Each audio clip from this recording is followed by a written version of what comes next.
Local productions seen on Delta College Public Media are made possible with support from viewers like you. Thank you.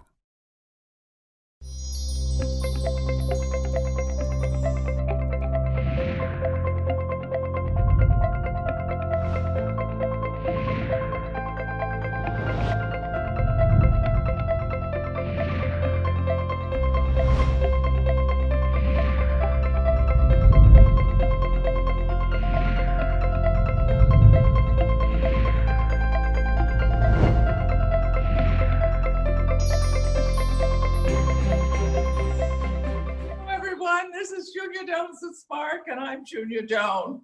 This is part of a series that I'm doing on what the wonderful people professionally are doing around Midland to make our self-sheltering experience easier and hopefully more productive.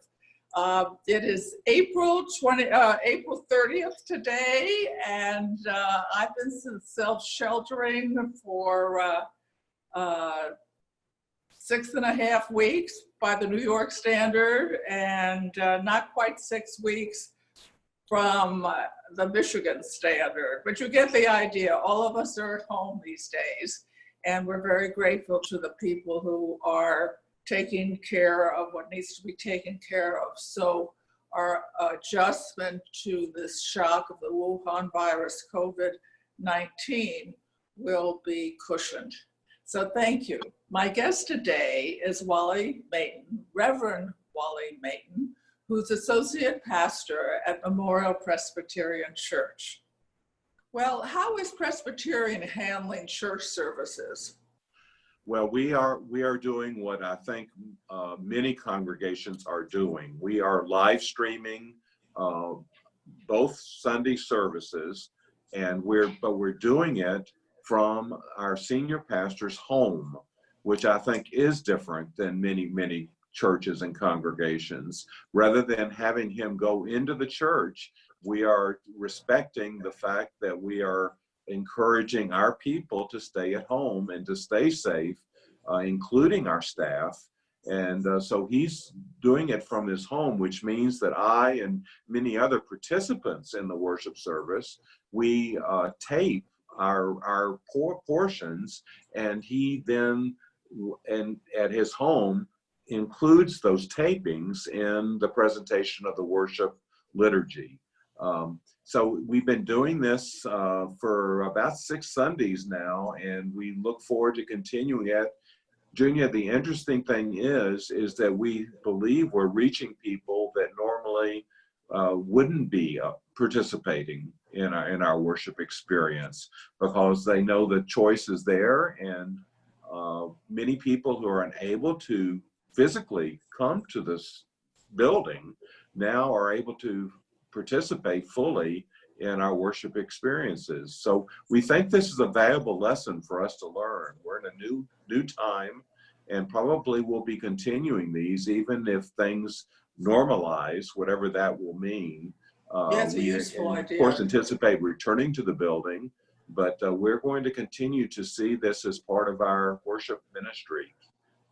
So for someone who isn't familiar with Zoom or how to get started in Zoom to tune in to the service, what do they go to the website? What do they need to do to make it happen? Well, of course, other than the technical side of Zoom. That's right. Of course, having the necessary internet connection is so important. But we are able to live stream both over Facebook and over our website. And in addition to that, they're immediately archived on the website and in Facebook, so that people that aren't able to engage at the moment that the service is happening can experience the service at any time they wish. We also are using MCTV, and their recordings we know we're getting a lot more attention there as well. In which area? The MCTV recordings. Yes. Yeah, we're getting much more engagement from the community on our viewings. Are you able to take, or someone able to take this technology into the hospital?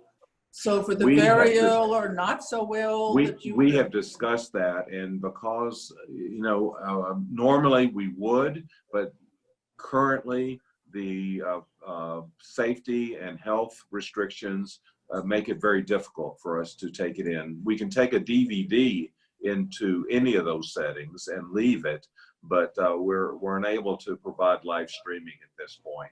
But we have discussed that as a future engagement opportunity that we may want to pursue. So it would take really the hospital getting an iPad or something, Yes, and yes. then disinfecting it Yes, and wheeling it yes. around to people That who is care to correct. connect. And many assisted living residences in our community are doing that for their residents. The staff is doing that. We're unable to do it. So we are providing the staff the means to provide that if they have the equipment, the internet access and the equipment to provide the residents. Oh, I'm so thrilled with that. I know my experience, if it's one-on-one like we are, is more intimate. I'm more focused. I'm not, people aren't running up to me to say something. The phone isn't ringing, Yes. or the dog Yes. I don't have, Yes. But it's like, even if that were not true, I know that I am dedicating this time to you. So the focus is deeper or more purposeful, because I know it's going to be for a period of time and not a quick hello, what's new and that kind of thing. I agree, Junia. That's very well said. And when I complete a conversation such as the one we're enjoying now, I feel very refreshed and renewed. It's a spiritually enriching experience for me, which says to me, Junia, that I thrive on this kind of interaction. When people say something about yourself that you've learned about yourself during this particular season, my first response is, I know I'm an extrovert. I need people. So Wally, do you think this experience has changed you in a way that you can see or mention or feel? Yes, I think I'm much more in touch with who I am, Junia. I tend to want to be everywhere, everywhere all the time, and this particular time has allowed me to step back and really think about where I am the best to be. Where can I best be an asset or a contributor to what is going on in our community in particular, but also in the life of the church. And to really prioritize my energies and my devotion to presence among the people. Again, it's new to me and it's a challenge to me, and yet I think I'm learning more about myself and the opportunities I want to take to stretch and to grow myself spiritually, as well as to engage the people for whom I have such care. So it's been a learning experience and continues to be a learning experience for me. What I noticed in myself was I felt so grateful. This is a gift of time. Yes. That I didn't expect and probably wouldn't have chosen. And for the first week or two, it was really quiet. Then the phone calls started, and then people discovered Zoom, and it got more intense. And I find it's like both sides of me changed. The part that was one-on-one, which is my favorite, got more real intense and satisfying, and more frequent. The things where 4 or 5 or more on this, I find myself tuning out a little bit. I love that, Junia. And I think we've all felt that progression.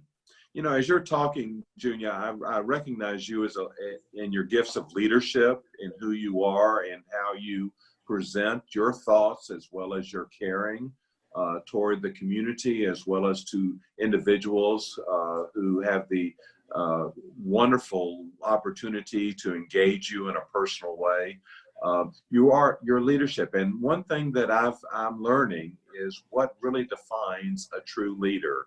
We talk about leaders having vision, but also there's a matter of conviction or having a foundation what I call faith of knowing who we are in order that we may be best for others, that we may present our best selves. And I think that's what this season is allowing us to do.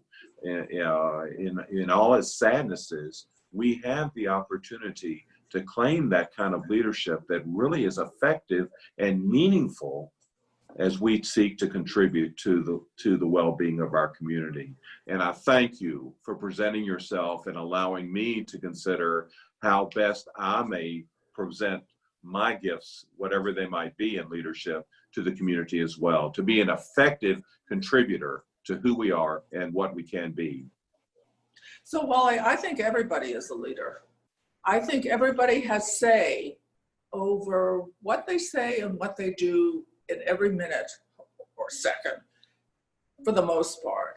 And how you treat others, where you are, in the grocery store, wherever, you have a chance to take people up. Like that. Yeah. Or not. Yeah. And there's see an yourself influence. That way. Yes. Times when you just feel you can discipline yourself so that side doesn't get imposed on somebody else. You can be more, Truly. Even if you just say to yourself, stop. You're just tired. Truly. Well, Junia, and I do not take that lightly. I claim that as you're speaking. I thank you for reminding me of that reality, because we do have that kind of influence. And yes. If we realize it and understand it, I think we'll be more thoughtful and intentional about what we say and how we live and how we respond, especially in difficult circumstances as this. Well, I like to start with the 10 Commandments, sort of where to start, but basically it comes down to being a good person. If you can find decency, good manners, whatever, concern, compassion, of course, kindness, my favorite, towards people, or maybe it's more understanding, a generosity of position. I think it's easier because everybody has bad days. Everybody is worried about something or another, and some almost insupportable. But, I have a friend who says everybody on Main Street deserves Academy Award because they're all carrying something, when they're trying to put a smile on their face. So there is some aspect of that. And I read so much about mental health issues for people who need to stay home now. And I feel grateful that I'm in Michigan and I can walk on grass rather than concrete. But I don't know if you will get together, but what are you thinking or what are you expecting once we sort of meander through this one way or another? Junia, what I anticipate, and I see it already developing, is that we as a community, where we have so many gifted, I will call them leaders, but we've used the word heroes. Heroic actions are people who act outside of their own sense of caring for others. Yes. And we have so many who are thinking ahead in a visionary way, knowing that this isn't a moment in time where we respond one time, but it is a matter, just as you have said, of how we are to live with one another. I think we have come and are coming to appreciate how we as a community are willing and wanting to live with one another, that we want to be real, that we want to be genuine, we want to be caring and compassionate, but be caring and compassionate with wisdom and with intelligent thought and action. And I see that already happening, where people in the midst of a need where, yes, we're vulnerable, we could have the choice of everybody closing in and pulling ranks with what they need to protect themselves and their well-being, to people reaching out and thinking of their neighbors and trying to practice and put into practice ways of living together that will reach long-term into our future. And that's very encouraging for me. That's very encouraging, very enlightening as well, is that the best of the community is rising as we are in the worst of circumstances. Well, there could be bombs falling, so it isn't the worst. Okay. There's always something worse. Yes. Well, there And is. you've got to keep And that there in is. mind. There is. And yet we, truly, Junia, as we look at this, really, we see there's every reason for us to be fearful and anxious. And yes, I keep it in perspective, and I think about world circumstances that aren't even close to what we're experiencing. But to acknowledge that it is an anxious, fearsome time allows Right. me to see the good and the courage and the self-sacrifice and all those attributes of character come forth and truly having bearing. The reason you and I can talk about there are always things worse is because we see good and we know Yes. good and we experience good in our daily lives here. And we can be very grateful for that. It's what you choose to see, Wally. I'm very visual. So if I go into a room, I notice the paintings that aren't properly hung, or I'll notice a dead bug up or something like that. But when you talk about your attitude, you could notice the dead bug, or you could notice, the flower outside. It's what you put your attention to that makes a feeling in you, either Yes. a Yes. dislike Yeah. or didn't Yes. somebody clean this, did Yes. I clean it? Yes. And, or Yes. the beauty of nature, the beauty of the world. Yes. Uncertainty makes people anxious. It certainly made me anxious years ago.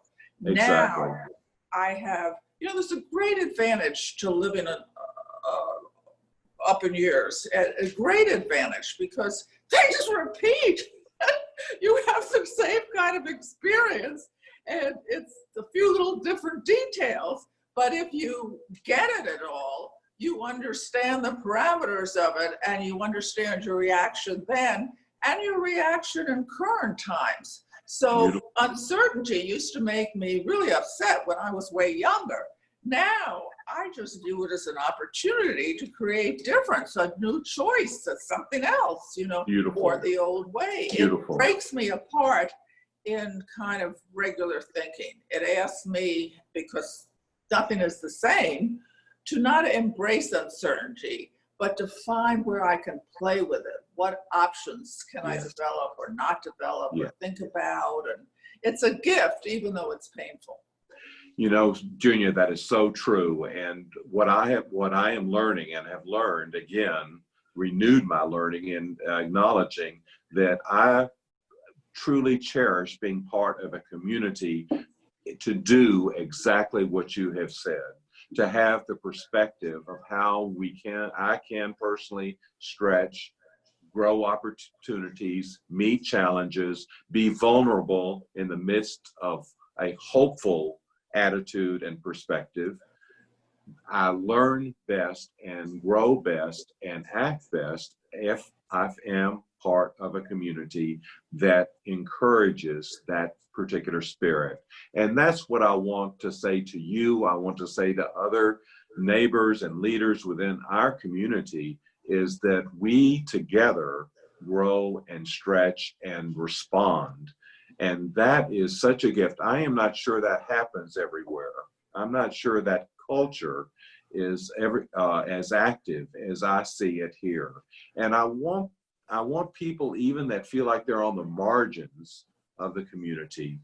I want them to feel that they are a part, that they have something to give, as well as we want them to receive, but we want them to know that they are giving to us as well. You may note that I'm on social media, and I'm sure we're all on social media much more than normal. I know I am. And I love to see the postings of what people are putting on social media. And most of what I see, and I take account of it, are pictures of pets in their because they're real. They're as genuine as they can be, or of children, or of interaction with people that are comfortable. I've seen a host of photos of sunrises and sunsets that are beautiful, of rainbows in the sky, the sidewalk art, all those ways that we are seeking to engage, and flowers. You mentioned flowers. I have seen spring flowers. People are taking pictures and posting pictures of spring flowers. These are all, to me, representations of the spirit that's inside of us, that we are awake to springtime in the midst of a long, what we consider to be a long season. So for the people who are really down in the dumps and have reason to be, my grandmother, Anna Showalter, you've heard this, but when I was 6 or 7, I asked her what life was like. And she said, it's like the weather.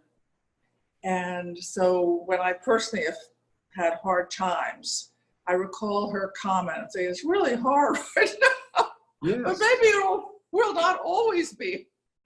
Because if it's like the weather, at some point, it has to be different. Worse or better, but it has to be different, right? And I think that kind of encouragement,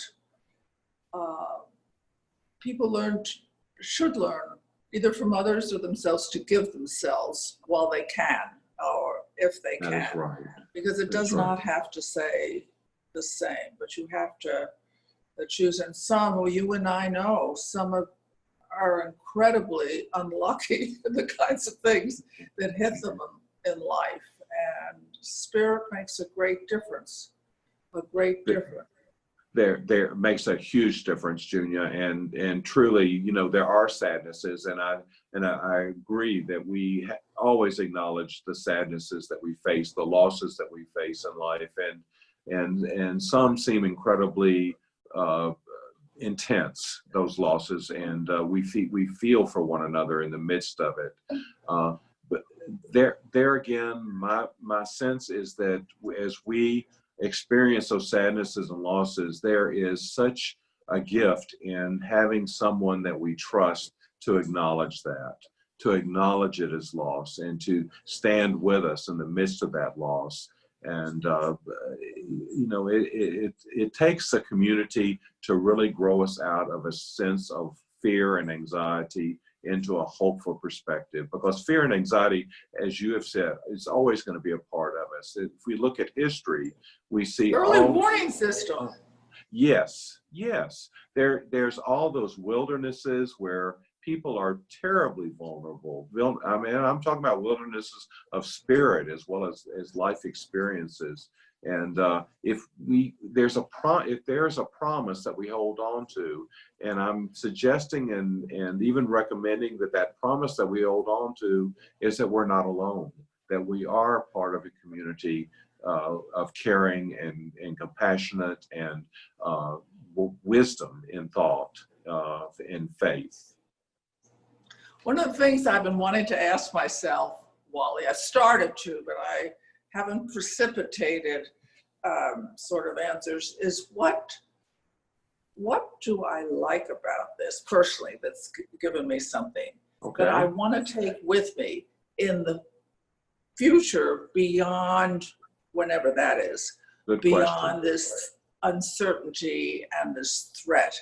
And I think it's good for people to think like that. If they like not only their actions in one way, but they don't like the other, maybe they can change. Maybe they want to take up something. Maybe they want more solitude, more spirituality. Mm-hmm. But don't let the rush of life rob them when it all calms down a little bit. Yes.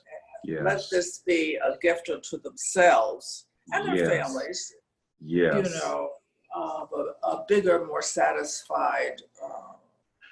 And Junia, perhaps that is the key, is that we are learning a lot about ourselves in the midst of this. And as we do, we see the opportunities, as you have expressed, of how we can best connect to a neighbor as a friend.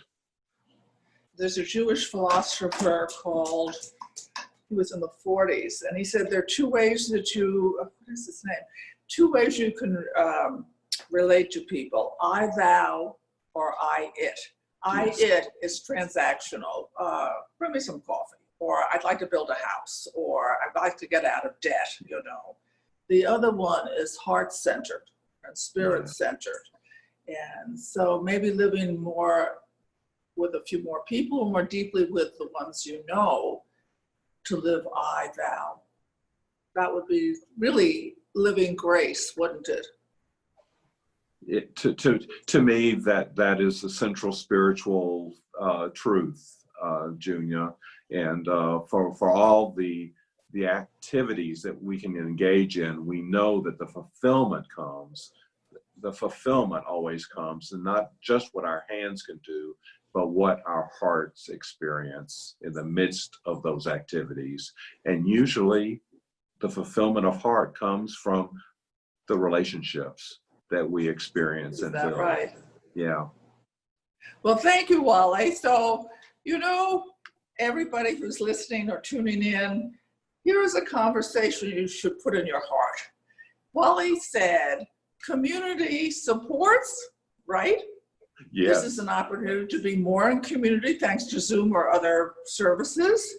It's a time to look at life, although, you know, I think, and that people are suffering and that people are having critical moments of distress around a lot of things. Yes. But if they could talk to someone, if they could see their way through, it's good. And because through may be a very long time. Isn't that what you said? We don't know how long, and it may be longer than we're guessing. And it won't be the last either. So thank you, and I encourage everybody to go out and, what do I say every time when I close a program? Please, please go out and do something kind. Well, of course, you can't do it for them because we're self-sheltering, but you get the idea. Maybe on Zoom or the phone or the text, do something kind for someone you know and someone you don't know, and do it every day until I see you next week. So And thank I say you, amen Wally. to that, Junia. Thank you. To contact Junia, send her an email at juniadonsthespark@gmail.com. For more information, program schedules, and news about future guests, go to www.juniadonthespark.com. Thank you for joining us. See you next time on Junia Doan's The Spark.